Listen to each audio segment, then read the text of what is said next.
अस्सलाम वालेकुम एवरीवन, कैसे हैं आप सब। उम्मीद करती हूँ आप सब ठीक होंगे, खैरियत से होंगे। मैं भी ठीक हूँ, बोले तो ठीक हूँ। आप सुन रहे हैं पहली नज़र की मोहब्बत। जहाँ से छोड़ा तो वहीं से स्टार्ट करते हैं, जहाँ पे रोशनी अपने चेयर पर बैठ के अपने दिल की धड़कनों को भी सुन रही थी। तो कहती ये क्या हो रहा है मेरे साथ। उसकी टच से मुझे फीलिंग क्यों आ रही है, जिस तरह उसने मुझे टच किया, जिस तरह से उसने मुझे किस किया। नहीं, ये नहीं होना चाहिए, बिल्कुल भी नहीं। और रात थी, नशे में थी और कुछ नहीं हुआ है। हाँ, उसने कहा है उससे कुछ नहीं हुआ है। शायद वो झूठ भी बोल सकती है मेरी वजह से, उसकी पीठ के निशान। लेकिन मेरे तो जब शावर लेती तो मेरे बॉडी में कोई निशान नहीं थे। अगर वो चाहती तो मेरे नशे का फ़ायदा उठा के मेरे साथ वो सब कुछ करती, क्योंकि मौका तो मैंने दिया था ना उसे। मैंने उससे किस किया था पैशनेट। यार मैं क्या सोच रही हूँ, मुझे ये नहीं सोचना चाहिए, मुझे ये बिल्कुल भी नहीं सोचना चाहिए। सबसे पहले मुझे इस निशान को गायब करना है। अब इस चीज़ के साथ मैं बाहर तो नहीं जा सकती हूँ, बिल्कुल नहीं। वो वहाँ से उठती है, अपने ऑफिस के दूसरी साइड में आती है, अपने केबिन के अंदर से एक दरवाज़ा खोलती है, अंदर जाती है, जहाँ एक छोटा सा सिंगल बेड था, एक स्टडी टेबल कह सकती हूँ, और एक कबाट। उस कबाट के सामने जाके खड़ी होती है, वहाँ से कपड़े निकाल के फ्रेश हो जाने वॉशरूम चली जाती है। हाँ, उस साइड में एक वॉशरूम भी था, वहीं चली जाती है। तो फ्रेश होके आती तो अब उसे ठीक लग रहा है, क्योंकि उसने अपने पैरों को लेकर सही से छिपा दिया था। तो आके अपने टेबल पर बैठती। थोड़ी देर बाद वहाँ पर कमरे को नॉक करते उसे एक सेक्रेटरी प्लस फ़िज़ा एक साथ अंदर आते हैं। और उसकी फ़िज़ा को देखकर घूर के उसे देखती है। फ़िज़ा हैरान थी, इसने पहना तो कुछ और था, पहन कुछ हो रही है। तब वो कुछ कहना चाहती थी तो वो अपनी सेक्रेटरी की तरफ देख कर कहती, हाँ तुम ही आई हो कह रहे। ओ मैम, आपके कुछ फाइलें सिग्नेचर करनी और जापानी क्लाइंट तो चले गए, वो रुके नहीं। मैंने बहुत असिस्ट की, बहुत कहा था कि अगर आज रात वो रुके हमारे साथ डिनर करे, तो कहने नहीं, उन्हें कहीं और भी जाना है। तो इसलिए वो लोग चले गए और डील उन्होंने कंफर्म कर ली। बस आपकी सिग्नेचर की ज़रूरत है, आप ये पढ़ के मुझे बता दीजिएगा। और तुम यहाँ क्या कर रही हो। आपका कॉफ़ी टाइम हो चुका है मैम, और आपके लिए कॉफ़ी लाई हूँ। मुझे कॉफ़ी वगैरह कुछ नहीं चाहिए, बस तुम जाओ यहाँ से। और तुम यहाँ बैठो, मुझे तुमसे कुछ काम की बात करनी है। तो पिज़्ज़ा उसे घूरते हुए देखते बाहर निकल जाते हैं। तो उसकी सेक्रेटरी कहती है, हाँ मैम कहिए। तो वो लोग कुछ बातें करने लगते। वही दूसरी तरफ जहाँ टीना तिल मिला रही थी, वो अपनी गाड़ी लेकर सीधा बाहर निकल जाती है। हाँ, मैं क्या करूँ, इन दोनों को अलग करने के लिए क्या करूँ। उसका दिल कहता है, तुम उससे प्यार तो नहीं करते, तो क्यों उसे अलग करना चाहते हो। रोज़ जो तुमसे बेतनाशा प्यार करता है, उससे तुम दूर जा रहे हो, उसकी परवाह नहीं है। और तुम्हें इनको अलग करने की सोच रही है। उसका दिल कह रहा है, तुम अपनी बकवास बंद रखो, आजकल तुम कंट्रोल से बाहर हो रही हो मेरे। सच कहना कड़वा होता है, तो ये सच है। तुम रोज़ के लिए कुछ फील करती हो। तुम्हें तो फिर रोशनी से प्यार नहीं है, बस उसे अलग करना चाहती हो, उसे बर्बाद करना चाहती हो, क्योंकि तुम्हारे डैड ने अलग किया हक तुमने।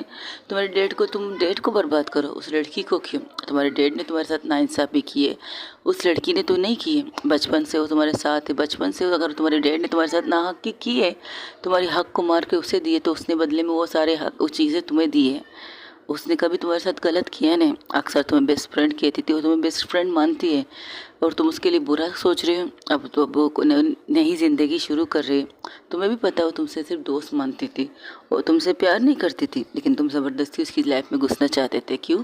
क्योंकि तुम्हें उसे बर्बाद करना था, उसे टॉर्चर करना था। लेकिन चलो, ऊपर वाले ने उसे बचा लिया। लेकिन तुम क्या कर रहे हो, तुम तो कभी गलत करते थे नहीं। आज तुम उस गलत रास्ते पर चल रहे हो जिसके बारे में तुम्हें पता नहीं। तुम बुरा नहीं हो, तुम बहुत अच्छी हो। उसके मामले में, रोशनी के मामले में तुम बहुत अच्छी हो, लेकिन तुम मुझसे के सामने बुरा बनना चाहती हो। क्यों? मुझे नहीं पता। एक तो अग्रवाल ने सर दर्द दिया, ऊपर से तुम मेरे दिमाग ख़राब कर रही हो। तब दिल फिर कहता है, अग्रवाल, उसका यहाँ कहाँ से जिक्र आ गया। क्या तुम्हें लगता है कि इसे अग्रवाल ने भेजा है? अगर भेजा भी है तो क्या हुआ, उन दोनों की दुश्मनी तो पुरानी है। अगर एक शेर है तो दूसरा सवा शेर है। करने दो उन्हें, उनकी हालत पे छोड़ दो। तुम अपनी चीज़ों पर फोकस करो ना। अभी थोड़ी देर पहले तुम्हारे मोबाइल पे मैसेज आया, जिसे पढ़ने के बाद तुम बिल्कुल खामोश हो गई हो, उदास हो गई हो। गुस्सा तुम्हें इस चीज़ का नहीं आ रहा है कि वो दोनों एक दूसरे को किस कर रहे थे। गुस्सा तुम्हें इस चीज़ का आ रहा है कि रोज़ ने ये लिखा है कि अब वो तुम्हारे कोई भी काम में मदद नहीं करेगी। अगर तुमने ज़्यादा किया तो ये शहर, ये कंट्री वगैरह छोड़ के यहाँ से चली जाएगी। कहाँ जाएगी, ना तुम्हें बताएगी, ना तुमसे कॉन्ट्रैक्ट करेगी। इस चीज़ से तुम गुस्सा आ रहे हैं। तुम्हारा गुस्सा ये चीज़ का है, तो निकालो, इस चीज़ को निकालो, दूसरों पर मत निकालो। वो कुछ से बातें कर रही थी तो अपना सर पकड़ के बैठ जाती, तब वहाँ पर उसके डैड आते हैं, तुम यहाँ क्या कर रही हो? मैंने तुम्हें कहा नहीं था कि ज़्यादा से ज़्यादा रोशनी के करीब रहो, रोशनी को अपने आसपास रखो। तब अपने डैड की तरफ देख कर कहती, सीरियसली आपने देखा नहीं है? अगर नहीं देखा तो मैं बता दूं, वो अपनी शादीशुदा ज़िंदगी में बहुत खुश है। मैं यही नहीं तो चाहता हूँ, मुझे उस लड़की पर डाउट है। तुम अपने दोस्त को बचाना नहीं चाहते क्या? खतरा? सीरियसली डैड, खतरा? मुझे तो नहीं लगता उस लड़की से उसे खतरा है, बल्कि मुझे ऐसा लगता है कि सबसे ज़्यादा सेफ है उसके साथ। पता नहीं क्यों मुझे जितनी बुरी लगती है लेकिन उतनी बुरी है नहीं। I don't know. तुम छोटी हो, उस पर हाथ उठाने वाले तो उसके पीछे हट जाती है। आप हर दफ़ा मुझ पर हाथ नहीं उठा सकते डैड अपनी बात मनवाने के लिए। I am the mature girl और मैं मेच्योर हूँ। अब आपसे डरती नहीं हूँ कि हर दफ़ा आप मुझ पर हाथ उठाकर अपनी चीज़ें मनवाएंगे। नहीं, मैं वो टीना नहीं हूँ जो डर के मारे कोने में सरकल कर बैठ जाऊँ और आपकी मार खाते हुए रोती रहूँ। बिल्कुल भी नहीं। आज हाथ उठा ले, आइंदा मत उठाइएगा। अगर आपको लगता है कि आपकी रोशनी खतरे में तो जाके खुद हिफाजत कीजिए, मैं नहीं कर सकती। मेरी भी एक लाइफ है और मैं अपनी लाइफ को डिस्वाइज नहीं करना चाहती और मैं अपनी ज़िंदगी में जीना चाहती हूँ और मुझे जीने दीजिए। अब मैंने फ़ैसला कर लिया है, मुझे ना आपके ये बिज़नेस चाहिए जिस बिज़नेस के लिए मैं पागल हो रही हूँ। बिल्कुल भी नहीं, मुझे कुछ भी नहीं चाहिए, बस मुझे एक सुकून लाइफ चाहिए। तो तुम अपने आप को मुझसे अलग करना चाहते हो? मेरे बगैर तुम्हारा कोई पहचान नहीं। हाँ, मेरे आपके बगैर मेरा कोई पहचान नहीं है डैड, मुझे पता है। लेकिन क्या है ना डैड, मैं अपनी पहचान खुद बनाना चाहती हूँ। बहुत हो गया, बहुत कर लिया स्ट्रगल, बहुत विलन बन चुकी हूँ, लोगों के दिलों को दुखा चुकी हूँ, खासकर उन लोगों के जो मुझसे सबसे ज़्यादा प्यार करते हैं, मेरी कदर करते हैं। मैंने उनका दिल दुखाया। अब नहीं तो तुम उस 2 कौड़ी की लड़की की बात करो जिसके साथ तुम आजकल उठते बैठते नज़र आ रही हो। वो 2 कौड़ी की नहीं है डैड, वो 2 कौड़ी की नहीं है। अच्छा, जाओ उसे बताओ कि तुम्हारे डैड ने तुम्हें अपने जायदाद अपनी चीज़ों से बाहर निकाल दी, तो देखो किस तरह तुम्हें छोड़ देती है। सब कुछ पैसा है आपकी नज़र में डैड, मेरी नज़र में नहीं। अगर आप यही चाहते तो यही से, मुझे नहीं चाहिए आपकी दौलत, नहीं चाहिए आपके पैसे, और ना मुझे विलन नहीं बनना, मुझे विलन नहीं बनना। मैंने बहुत कर लिया डैड, आपके कहने पर बहुत सी चीज़ें कर ली है, अब नहीं करना चाहती। अब मैं थक चुकी हूँ आपकी चीज़ें करते करते। मैं खुद को ऐसा लग रहा है ना, मैं खुद को आईने में देख नहीं पा रही हूँ। मैं वो टीना जो रोशनी की बेस्ट फ्रेंड हुआ करती थी, उसके साथ रहने के लिए मैं उसे दोस्त सिर्फ मानती थी, लेकिन आपके कहने पर मैंने उससे प्यार का नाटक किया, सिर्फ और सिर्फ आपके कहने पर, क्योंकि आप चाहते हैं कि मैं रोशनी से शादी करूं और रोशनी की जितनी भी प्रॉपर्टी है वो आपको मिल जाए। वो तो वैसे भी आपको मिल रही है ना, हर महीने आपको मैं पैसे देती ही रह रही हूँ ना। हर महीने आपके पास आके आपको करोड़ों लाखों से हिसाब करके करोड़ों तक आपको दे चुकी हूँ। अब भी आपका दिल नहीं भर रहा? क्या चाहते हैं इन पैसों का? करेंगे क्या? मैं आपकी बेटी हूँ, आप मुझे देती नहीं हो। मॉम तो कब की चली गई, आप अय्याशी करते हो तुम। हाँ, आज मैं बोलूँगा, आज मुझे कोई नहीं रोक सकता, क्योंकि इस वक्त मैं अपने घर पे हूँ और आप भी अपने घर पे हैं। वहाँ पर नहीं है जहाँ पर मुझे बोलना नहीं चाहिए। आपको नहीं लगता आप कुछ ज़्यादा ही कर रहे हैं? सीरियसली, अगर आपको आपकी मोहब्बत नहीं मिली, इसमें आपका कसूर है, आपकी गलतियाँ हैं। आपने कुछ गलत किया होगा कि आपकी मोहब्बत तो किसी और की झोली में गिर गई ना। अगर आपके प्यार सच्चा होता तो आपको मिल जाता, वो प्यार सच्चा नहीं था तो आपको मिला नहीं है। लेकिन आप इस चीज़ से बाहर निकलना नहीं चाहते। तुम किसकी बात कर रहे हो? वैसी की बात करो जिसके बारे में मॉम ने मुझे एक दफ़ा कहा था। मॉम की ज़िंदगी बर्बाद करने का सवाल क्या था आपका? हाँ, क्या ज़रूरत थी आपको मॉम की ज़िंदगी सब बर्बाद करने की? बताइए। जब आपको मॉम से प्यार नहीं था, मॉम से शादी नहीं करना चाहते थे, तो क्यों बर्बाद किया मेरे मॉम की लाइफ को इस प्रॉपर्टी के लिए? क्योंकि अब मेरे मॉम सबसे ज़्यादा प्रॉपर्टी लाने वाली थी। वो बड़े बिजनेसमैन की बेटी है, कुछ ना मिले तो कम से कम प्रॉपर्टी तो आपको मिले।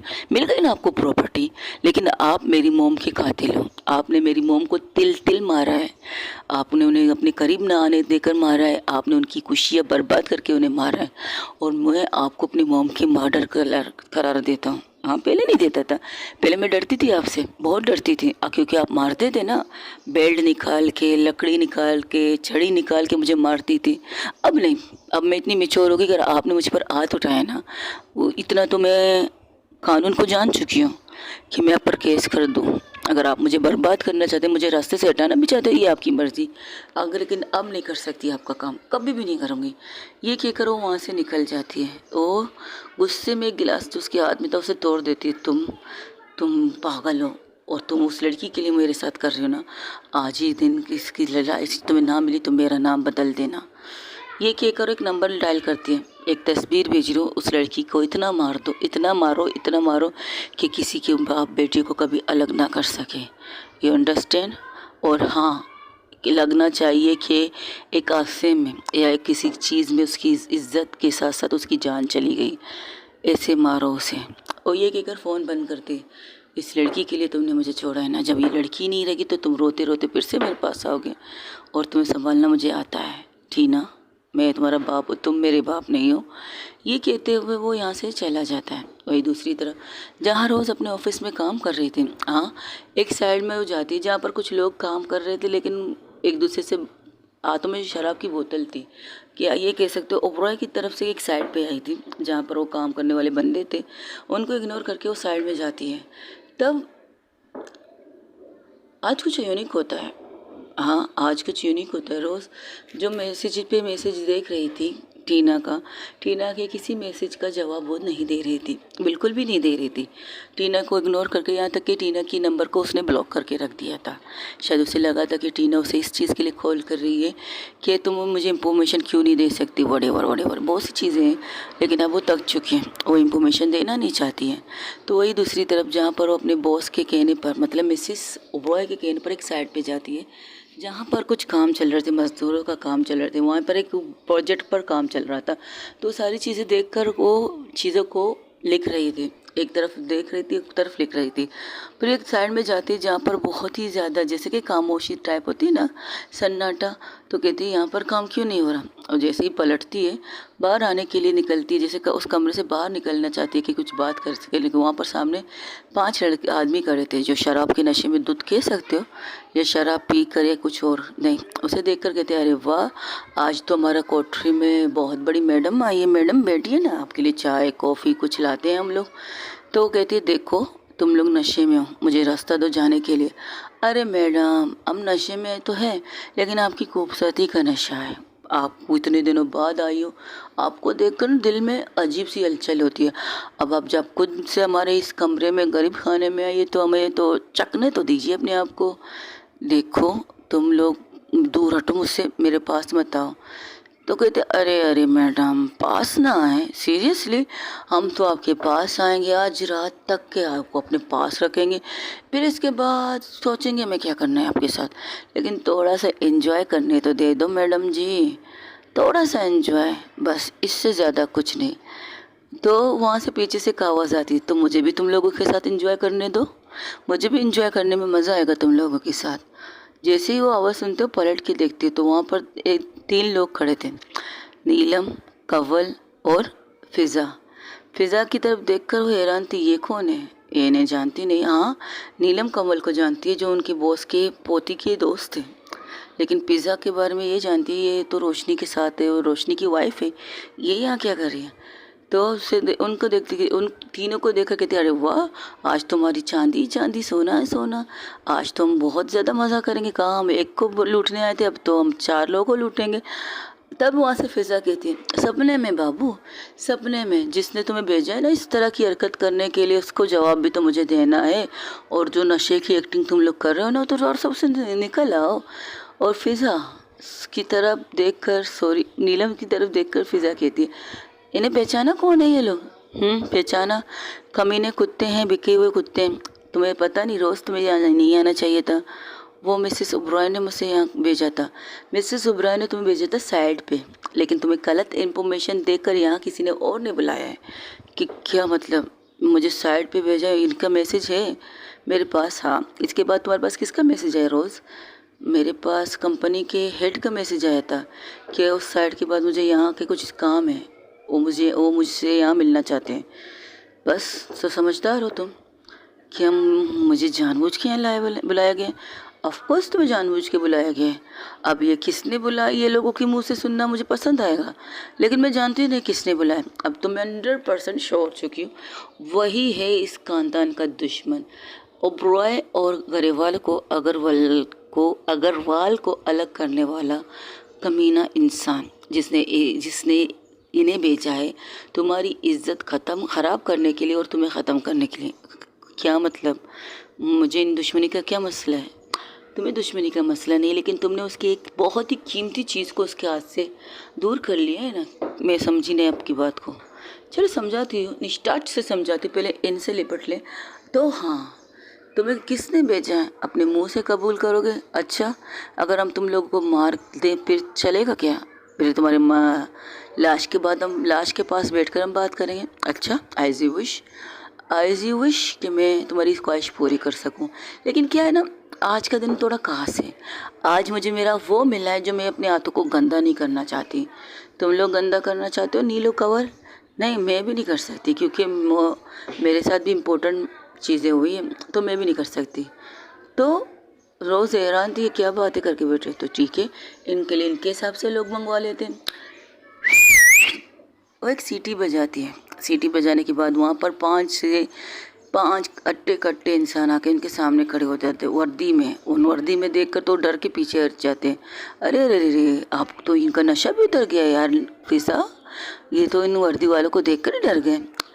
तो वो कहते हैं ये आपके गुनहगार जिन्हें आप ढूंढ रहे हो बहुत दिनों से, इनके ऊपर बहुत से केसेस हैं ना, तो आपको ये मिल गए। बस इनके मुंह से यहीं पर इनकी खातिरदारी कीजिएगा और इनके मुंह से उस इंसान का नाम निकलवाइएगा जिसने इसे यहाँ भेजा है इसे मारने के लिए। ओके मैम, हम करते हैं। ये कहकर उन लोगों को पकड़ते उन्हें मारने लगते। तब वो सीधा जाके फिज़ा के पास पैरों के पास गिर कर कहता है इनसे हमें बचाओ, हम इसकी मार बर्दाश्त नहीं कर सकते, बचाओ हमें। अरे अरे अरे अरे, अभी तो शुरुआत है, अभी मुझे सुकून नहीं मिला है ना। तुम लोगों को क्या लगता है लड़कियाँ तुम लोगों की इज्जत करीब खरीदार है? कोई भी तुम लोगों को कहेगा जाके उनकी इज्जत लूटो, जाके उनको जान से मारो, बस हो जाएगा काम? सीरियसली, अगर मैं किसी चीज़ पर आ चुकी हूँ ना तो उस पर पूरी तरह मैं फोकस करती हूँ। मुझे पता था, लेकिन मुझे नहीं पता था वो इतना भी गिरी हुई हरकत कर सकता है। अगर उसे अपनी चीज़ें कंट्रोल नहीं हो रही तो दूसरे को मारने के लिए बारे में फैसला कर सकता है। सो नाम बताओ उसका, वो हमें मार देगा। अगर तुम नाम नहीं बताओगे ना तो मेरे अट्टे कट्टे पहलवान तुम्हें मार देंगे। बोलो, तुम्हारे पास ऑप्शन है, कानून का गवाह बन जाओ तो तुम सेफ रहोगे। तुम्हें सेफ रखने की वादा मैं करती हूँ, लेकिन अगर मुझसे धोखा किया, मुझसे 2 नंबरी वाला चीज़ किया ना, तो तुम्हें तुम्हारे उस कोने से जहाँ तुम छुपना चाहो वहाँ जाके ढूंढ के तुझे मारूंगी। वादा है तुम्हारा? ठीक है, बताता हूँ, जल्दी बताओ जल्दी बताओ। तो वो एक नाम लेती है तो रोज़ की आंखें पटी की पटी रह जाती हैं। ये झूठ बोल रहा है, वो ऐसा क्यों करेगा? ये सच कह रहा है और इसकी रिकॉर्डिंग भी है मेरे पास। तुम कौन हो? तुम तो रोशनी की वाइफ हो, फिज़ा कपूर। मिस्टर आप मैम की नवासी हैं?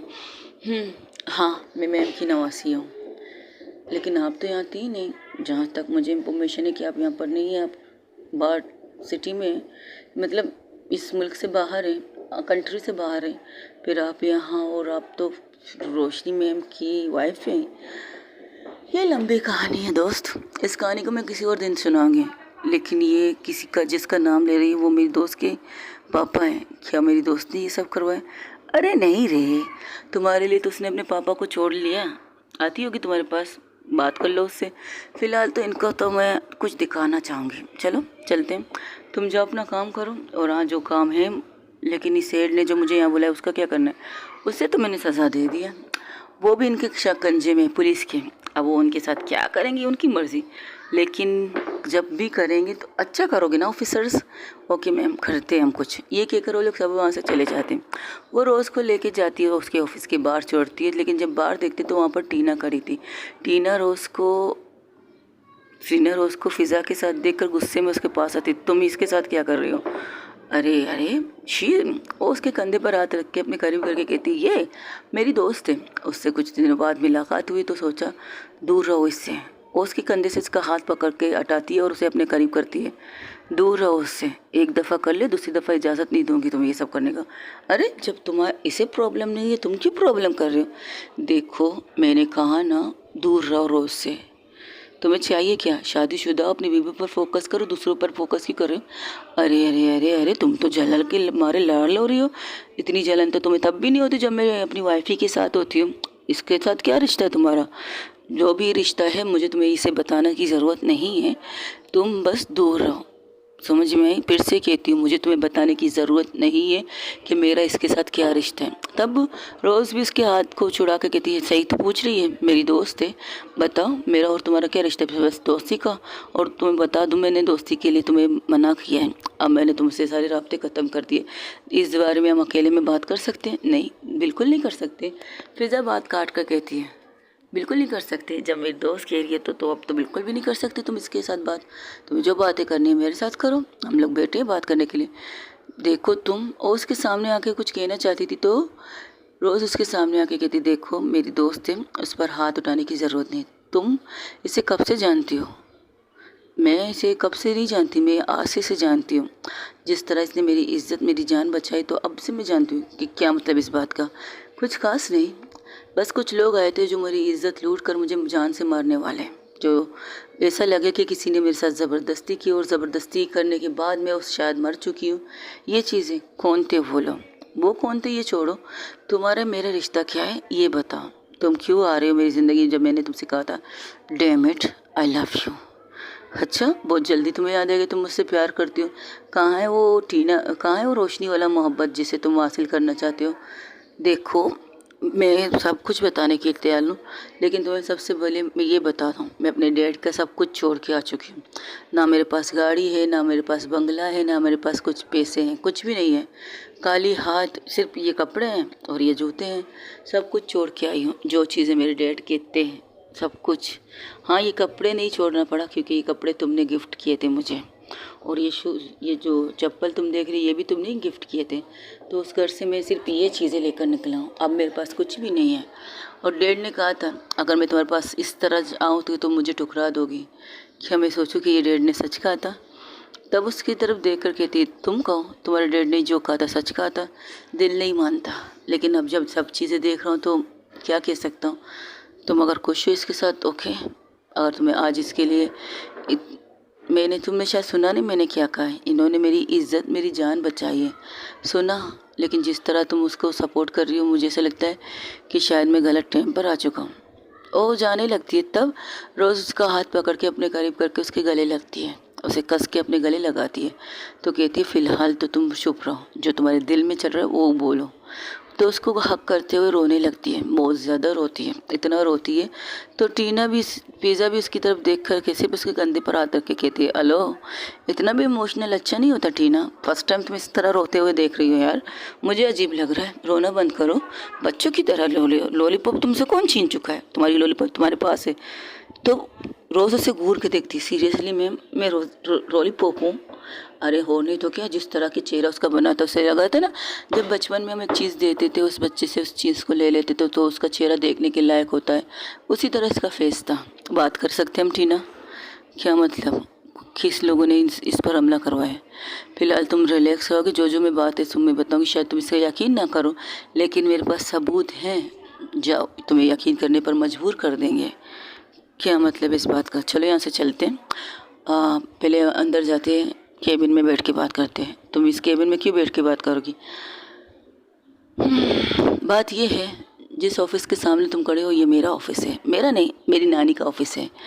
तुम मिसेस ओबराय की नवासी हो, ये बात रोशनी को पता है? नहीं पता, बताना चाहती हूँ, तुम्हें तो पता है ना तुम्हारी दोस्त कैसी है, बेस्ट फ्रेंड तुम्हारी। समझ गई मैं। अब तुम यहाँ बात करोगे, अभी बाहर जाके बात करोगे? यहाँ पर बेस्ट है मेरे नानी की कमरा, चलो वहीं पर बैठ के बात करते हैं। तो अपने दोस्तों की तरफ इशारा करके कहती, तुम लोग भी चलो ऊपर बात करते हैं। तो सबको लेके जाकर अपनी नानी की केबिन में बैठती हैं। तो वहाँ पर सामने की चेयर पर फिज़ा बैठी थी, अपनी नानी की चेयर के साइड में एक चेयर लगा के, उसके साइड में नीलम एंड कंवल, फिर इसके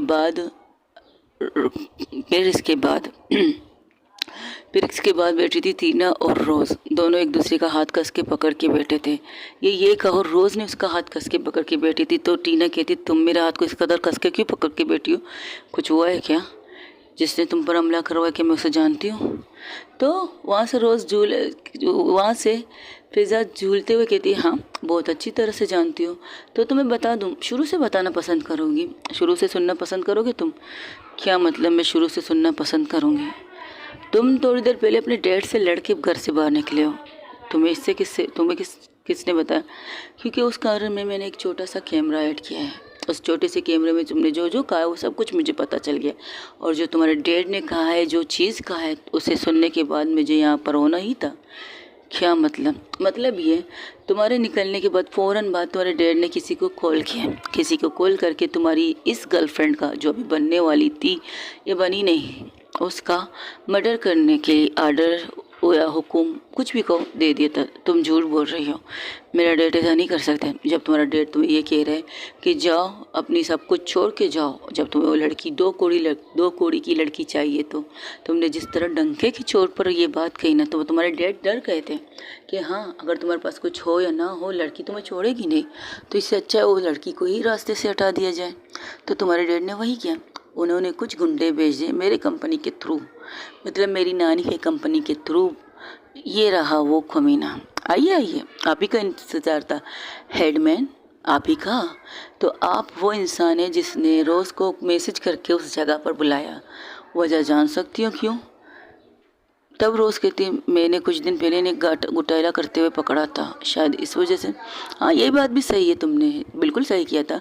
लेकिन एक और बात थी, ये तुम्हारे पापा के ही खरीदे हुए इंसान है, जो हर महीने इनके अकाउंट में तकरीबन 25 लाख जो तुम्हारे डैड इनके अकाउंट में ट्रांसफ़र करते हैं यहाँ पर काम करने के लिए।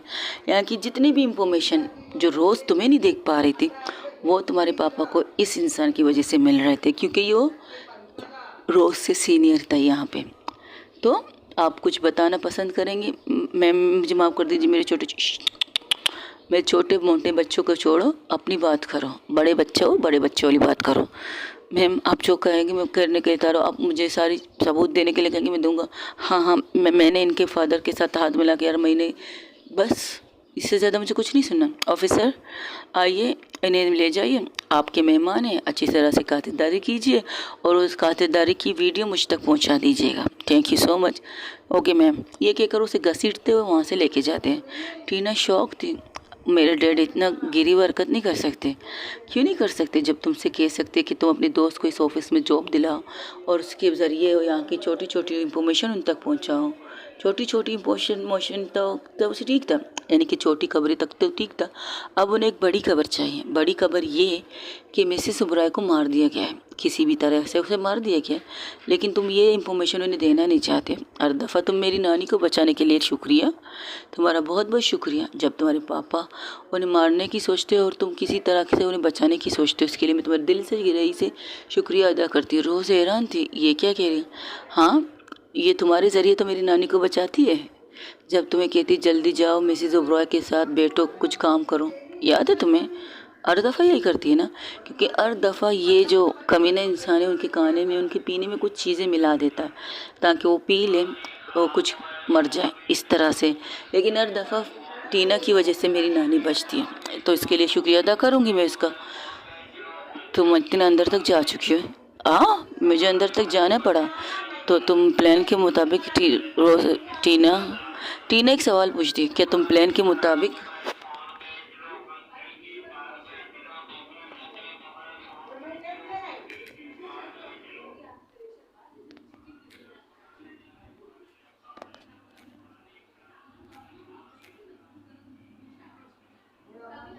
क्या तुमने प्लान बना के रोशनी की लाइफ में? नहीं, बिल्कुल भी नहीं।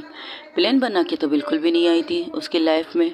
अगर प्लान बनाना होता ना तो कब का बना लेती उसकी लाइफ में आने के लिए। लेकिन मुझे इन चीज़ों का कोई परवाह नहीं है।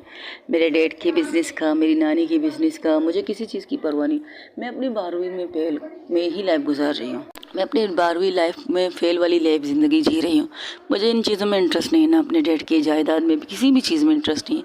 हाँ, मैंने सुना था कि मेरे ओबरॉय एंड अग्रवाल की फैमिली में कुछ दुश्मनी है। मुझे उनके बारे में नहीं पता कौन है कौन नहीं। हाँ, मैंने जब जॉब की अप्लाई की थी तो कहो बाई चांस या कुछ नसीबी कहो, ओबरॉय की मतलब गरेवाल की कंपनी में मुझे पियोन की नौकरी मिल गई थी बिना सोचे समझे। तब तक मुझे नहीं पता था कि वहाँ की कंपनी का बॉस कौन है। हाँ, मेरे दोस्तों ने मुझसे कहा था कि तुम गलत कर रही हो। अपने पापा की नफ़रत, अपने पापा के गुस्से में तुम अपने आप को बहुत नीचे तक कर चुकी हो, इससे ज़्यादा मत करो। पर मैंने इस चीज़ को इग्नोर किया था, बहुत ज़्यादा इग्नोर किया था। तो मैंने वही किया। फिर इसके बाद पहली नज़र में जब अपने दोस्तों के साथ अपनी लाइफ की आखिरी जर्नी जैसे पार्टी करते हैं ना, कहते हैं बैचलर पार्टी। अब मैं बैचलर पार्टी मैंने पहले दे दी था, मुझे नहीं पता था बैचलर पार्टी दे रही हूँ मैं। मुझे पता था कि मैं अपनी पार्टी ये इसलिए कर रही हूँ कि मैं अपने दोस्तों, फिर उसके बाद ऑफिस, ऑफिस के बाद घर, घर से बाद पता नहीं टाइम मिलेगा पार्टी करने का नहीं मिलेगा, नहीं पता था। लेकिन उस रात टीना मैंने रोशनी को देखा, फर्स्ट साइड लव, मेरी पहली नज़र की मोहब्बत बहुत अच्छी लगी थी। लेकिन है दुल्हन के रूप में तुम्हारे नाम की दुल्हन बनी थी। गुस्सा भी तुम पर बहुत आया था, तुम्हें खजूर बहुत सी चीज़ें मैंने कही थी अपने दोस्तों के सामने। तो उसे घूर के देखती कहती ए इतना मत घूरो, आंखें निकल आएंगी, और तुम्हें मुझे घूरने की ज़रूरत नहीं है। तुम्हें इतनी खूबसूरत लड़की जो मिली है उसके साथ रोशनी को छोड़ दो, आगे बोलो। हाँ बोल तो रही हो। फिर इसके बाद तुम्हारे डैड की बातें मैंने सुनी, जो शायद तुमसे कह रही है कि किसी भी हालत में आज की शादी हो जानी चाहिए, इसके बाद तुम्हें कुछ कागजात पर दस्तखत करने होंगे। तुमने इस चीज़ के लिए मना कर दिया था। हाँ, तुम लोगों ने पूछा था ना मैं उस शादी के लिए इतनी जल्दी क्यों कर रही थी, क्यों ज़बरदस्ती मैंने रोशनी से शादी की है। तो उस रात वॉशरूम के पास, दरवाजे के पास इसके डैड उसकी बातें मैंने सुनी थी, जिसमें ये बिल्कुल मना कर रही थी कि ये सिग्नेचर नहीं करवाएगी रोशनी के हाथों से, बिल्कुल भी नहीं। तो इसके जाने के बाद उसके डैड बहुत ही तिल मिला गए थे। तब वहाँ पर उसके कोई दोस्त आ गए तो कहते क्या हुआ यार, तू तो खुश होना चाहिए, इतने बड़े प्रॉपर्टी की मालकिन के बेटी के साथ तुम अपनी बेटी की शादी करवा रहे हैं। तो कहते खाक, मेरा बेटी बेवकूफ़ है, एक नंबर की बेवकूफ़। उस टाइम पर जाते हैं जहाँ ये बातें हुई थी। मैंने सोचा था ये दस्तखत करोगी, इसके दूसरे शादी के तीसरे चौथे दिन में उस लड़की का एक्सीडेंट करवा दूंगा, किसी और तरीके से मार के उसकी पूरी प्रॉपर्टी अपने नाम करवा दो। लेकिन मेरी बेटी एक नंबर की पागल है, पागल, पता नहीं किस पर गई, बिल्कुल अपने माँ पर गई। मेरी तरह अगर होती ना तो, हाँ बिल्कुल तेरी तरह होती तो कमीना नंबर 1 होती।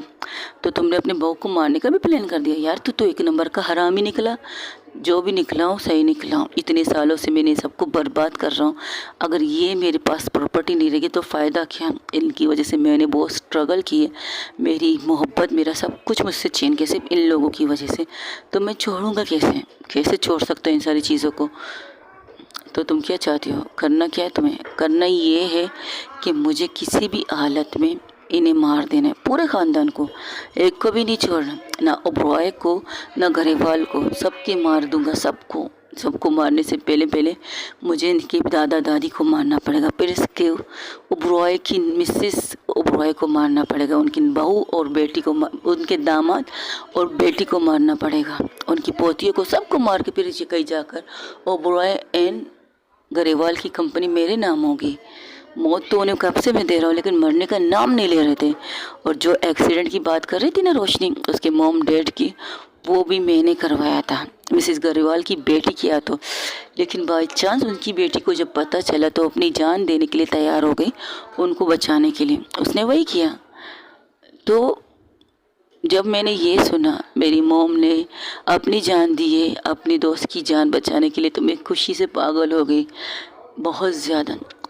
तो तुम्हें पता था तुम्हारी मॉम ने रोशनी के मॉम डैड का एक्सीडेंट नहीं करवाया था?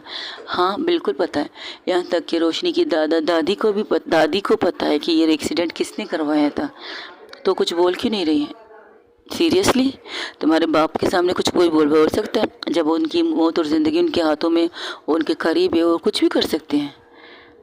मेरे डैड इतने कमीने हैं ये मुझे नहीं पता था।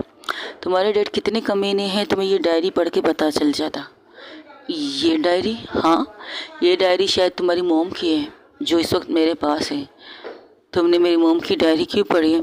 कुछ अधूरी चीज़ें थी, अगर अधूरी ना होती तो आज तुम्हारी गर्लफ्रेंड सेफ ना होती। जब मुझे इस डायरी में सबसे बड़े विलन का पता चला तो मैंने उसके ऊपर नज़र रखा था। मैंने सोचा इसे कहाँ से मैं इसके ऊपर अच्छी तरह से नज़र रख सकूँ जहाँ से इसका असल रूप मुझे दिखाई दे सके। तो तुम्हारे घर के अलावा कोई और बेस्ट जगह थी नहीं मेरे नज़र में। जब जब तुम पैसे लेते तो तुम अपने घर पे ही जाते हो अपने डैड को देने के लिए। तो फिर बस क्या था, वहाँ पर मैंने कुछ लोगों को क्लीन क्लियर के लिए भेजा, उन्होंने क्लीन क्लियर करके बाहर निकलते हुए तुम्हारे घर के चारों तरफ कैमरे लगा दिए। तो तुम्हारे डैड के मोबाइल तक को की चीज़ें के बारे में इंफॉर्मेशन मेरे पास आती रहेंगी। तुम्हारे डैड किससे बात करते हैं, किससे बात नहीं करते हैं, सब कुछ इंफॉर्मेशन मुझे मिलती रहेगी। तो अब तुम्हें जब सब कुछ पता चल गया है तो तुम बताना क्यों नहीं चाहते रोशनी को? क्या रोशनी को? सीरियसली वो मेरी बात मानेगी? क्यों? जिस तरह तुम्हें किस कर रही थी उससे तो यही लग रहा कि तुम्हें सब कुछ, तुम दोनों के बीच में सब कुछ ठीक हो चुका है। कहाँ ठीक हो चुका है यार। एक तो ना तुम्हारी दोस्त बहुत ही ज़्यादा खड़ूस है, एक नंबर की खड़ूस है। तो नीलम कहती है तुम अपनी पटरी से उतर रहे हो, किसी और जगह पर ट्रेन को घुसा रहे हो। ओ हाँ, सॉरी सॉरी सॉरी। तो मेन चीज़ देखा जाए ना, सब कुछ तुम्हारे डैड करवा रहे हैं, पर इन जायदाद का करेंगे क्या कि मर के अपने साथ लेके जाएंगे? पता नहीं, पूछना पड़ेगा तुम्हारे डैड से। तो मेरे